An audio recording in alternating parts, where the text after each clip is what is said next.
Finding a real estate agent online may be convenient, but some referrals come with fees you may never see. Tonight, how those fees work and what to ask before choosing an agent. Summer jobs can teach teens more than how to earn a paycheck. Next, how to help them pick the right gig, save what they make, and build good money habits. And are new cars out of reach for most consumers these days? It's not just the price of the vehicle itself that's keeping people from getting behind the wheel of something new.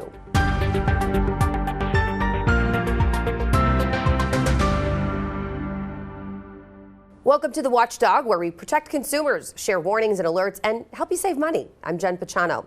We begin with a close call for a Westlake woman who nearly gave away $18,000 in cash to a scammer, but she was spared thanks to an observant employee at a gas station. Westlake police were called to the Marathon on Center Ridge Road after a clerk there said an elderly woman was stopped by employees as she attempted to put $18,000 in cash into a crypto ATM there. Police assisted the woman in returning to the bank to put that money back safely. The PNC branch then issued her a new bank account number, and some numbers were deleted from her phone. Auto dealers have a math problem. Ballooning prices are keeping potential buyers off their lots. CBS's Carter Evans in Los Angeles explains. America's cars are aging. The average vehicle on the road is now 13 years old, a record high, as sticker shock keeps many potential buyers out of the market. I think for me, a new car is kind of off the table. Maybe more in the future, a new car can be kind of like an aspirational purchase. The average price of a new car is now close to $50,000, and industry analysts say it's caused about 1 million new car buyers to drop out of the market since 2020. But dealers say it's not just car prices holding people back. With those other factors, insurance and interest rates, is going to continue to weigh on the affordability factor for customers. Brian Benstock, general manager of Paragon Honda in New York City, says inflation and rising gas prices are all adding pressure. There's a lot more receptivity to used cars than there ever was in the past.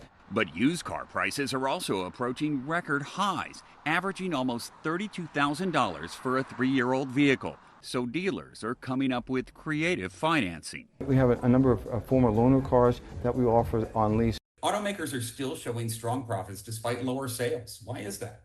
Although they are selling at lower volume, they are selling larger vehicles, more expensive vehicles, vehicles with more equipment, and that leads to higher margins, which ultimately leads to more profitability. What happens next really depends on automakers. Will they start building more cars that Americans can actually afford, or will they keep chasing bigger profits from more expensive vehicles like SUVs? Carter Evans, CBS News, Los Angeles. Teen summer job season is here, and the best seasonal opportunities can fill up quickly. In this Watching Your Wallet, consumer investigator Rachel DePompa looks at what parents should discuss with their teens before they apply. Summer jobs are a rite of passage. It's your first real paycheck and your first lesson in how hard it is to earn one.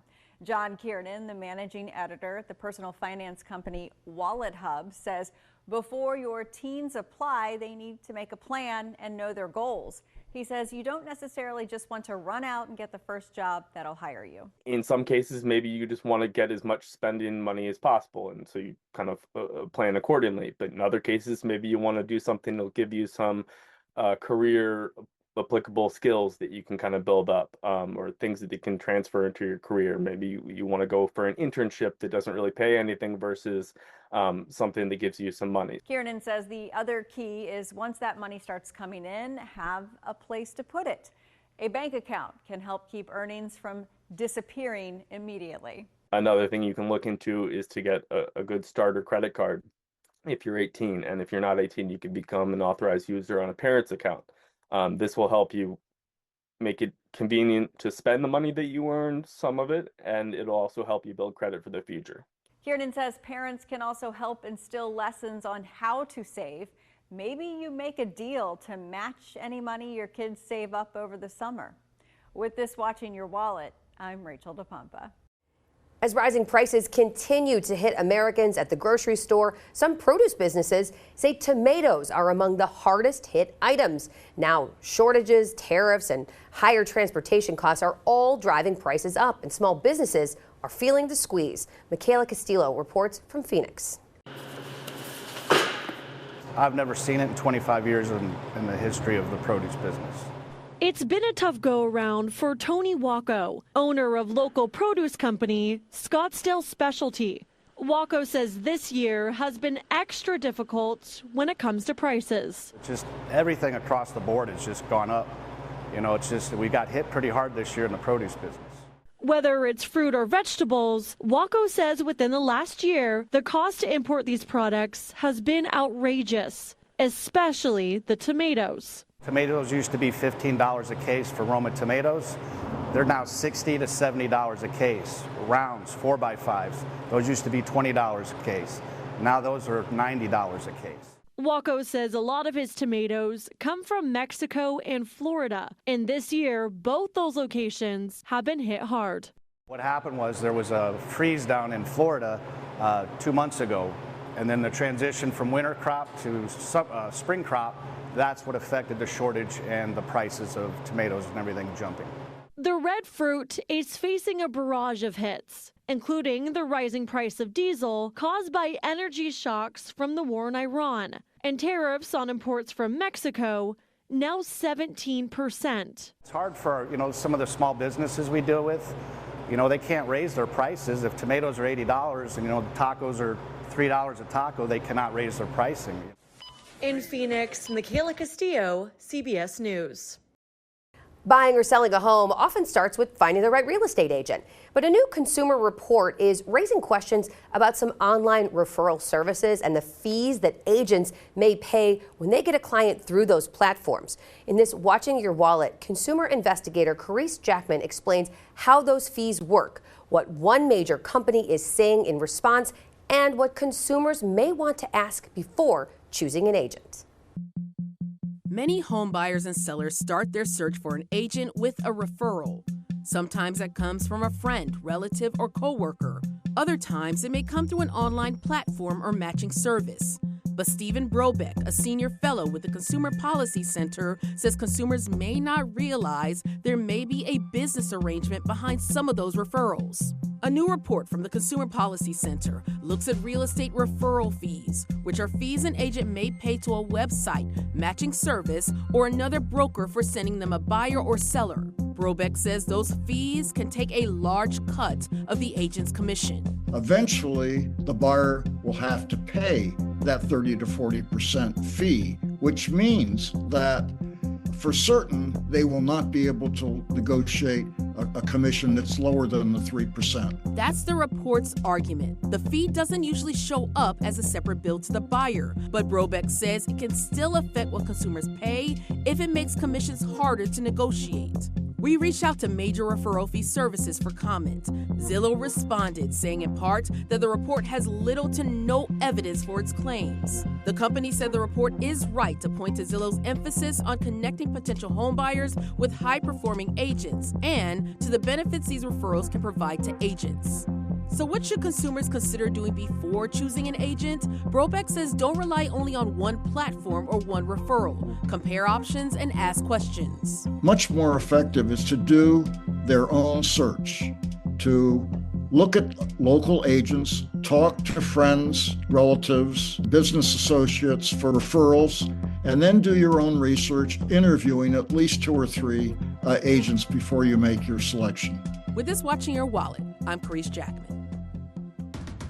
Coming up on the Watchdog, we dig into trending tech scams being reported by local consumers turned victims.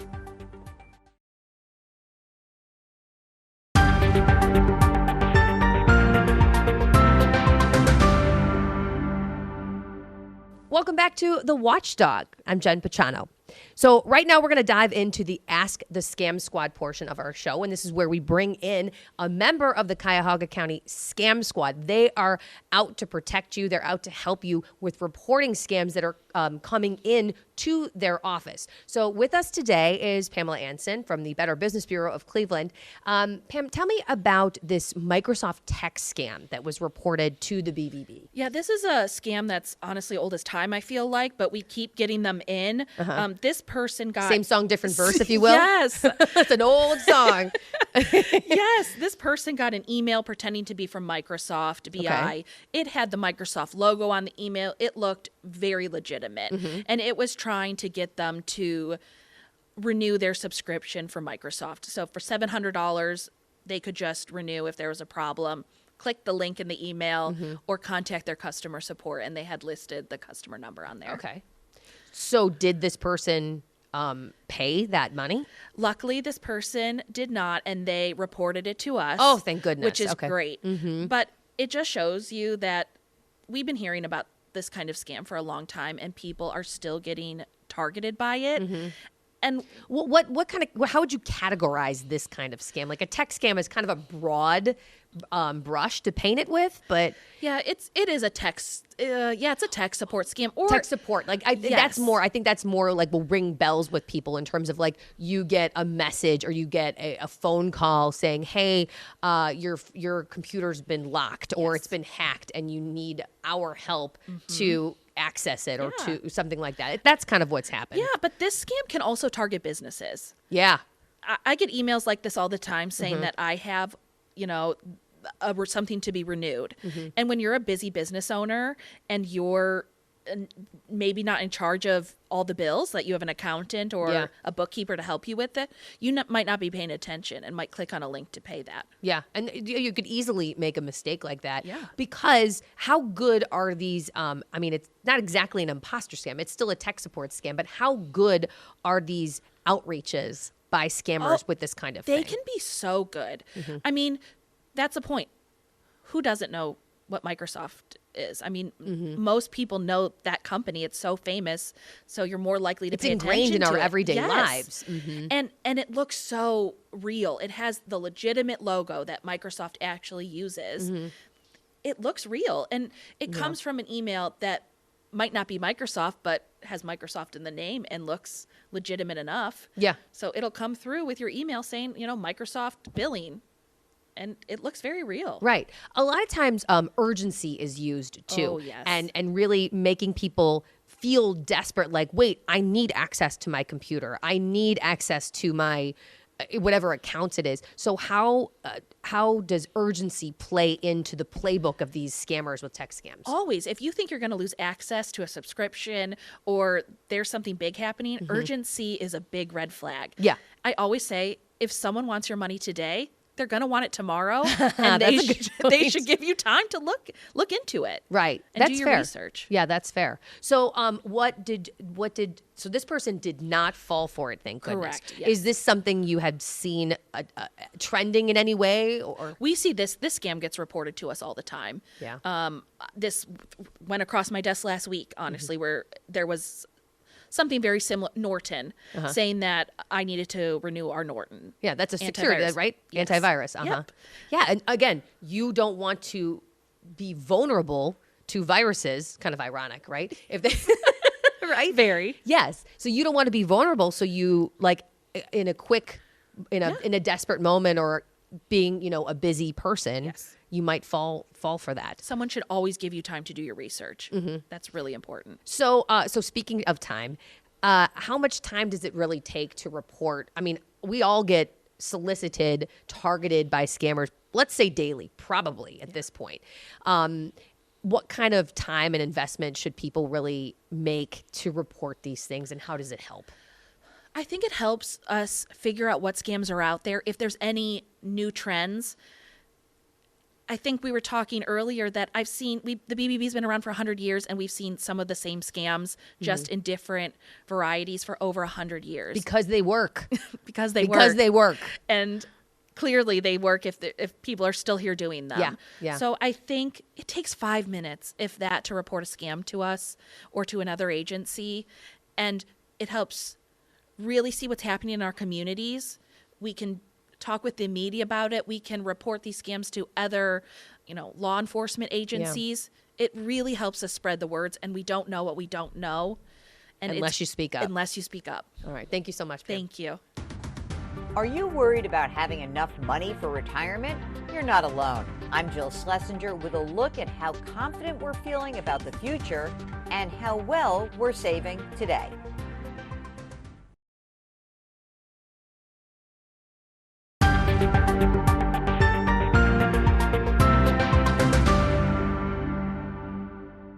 Many people look forward to the day they can finally retire, but increasingly that comes with anxiety about not having enough money to pay the bills and live comfortably. CBS News business analyst Jill Schlesinger breaks down how Americans are feeling and how much they're saving. There's good news and bad news on the state of retirement. Americans are saving more, but anxious about their ability to put away enough for the future. In its annual survey, the Employee Benefit Research Institute found that workers' confidence in having enough money to live comfortably in retirement fell for those who are still working and also for retirees. While both groups are stressed about inflation, retirees are also worried about potential policy changes to Medicare and Social Security. But here's the good news. Despite those feelings, people are actually saving more for retirement. A new report from Fidelity shows both 401k and 403b total savings rates hit record levels in the first quarter, and IRA contributions surged 29% year over year. The total savings rate, that's your contributions plus an employer's match, reached 14.4%, just shy of the recommended 15% target. So is this another case of feeling bad but doing well? Maybe for some, but there are warning signs. The share of workers with an outstanding 401k loan climbed to 19.2%. 2.5% of participants are making hardship withdrawals. Those numbers are not worrisome yet, but indicate some people are in financial distress. As a reminder, tapping retirement assets should be a last resort. In New York, I'm Jill Schlesinger. Time for our recall roundup now. Some adult bike helmets recently sold on Amazon are being recalled because of a serious risk of injury or death. Guduk adult bike helmets violate the mandatory safety standards for bicycle helmets. They can fail to protect the user in the event of a crash. So consumers should stop using these helmets immediately and contact Guduk Outdoor Sports for a full refund. Thankfully, no injuries have been reported. And Target is voluntarily recalling some of their Up and Up baby wipes due to potential contamination. So the recalled wipes include Up and Up fragrance-free baby wipes in 20, 72, 216, 800 and 1200 count packages, as well as Up and Up fresh cucumber scented baby wipes. So the FDA says the company received complaints about the wipes getting discolored, and testing found some product samples contain the presence of a naturally occurring bacteria that actually can cause illness and poses a higher risk to children. That's it for this episode of The Watchdog here on 19 News Plus. Every week we bring the latest scam alerts, fraud reports, recalls, and trending consumer news each Wednesday at 6:30. Now, if you want to watch some previous Scam Squad stories, you can always find those on cleveland19.com under the News tab. I'm Jen Pachano. Thanks everybody for watching.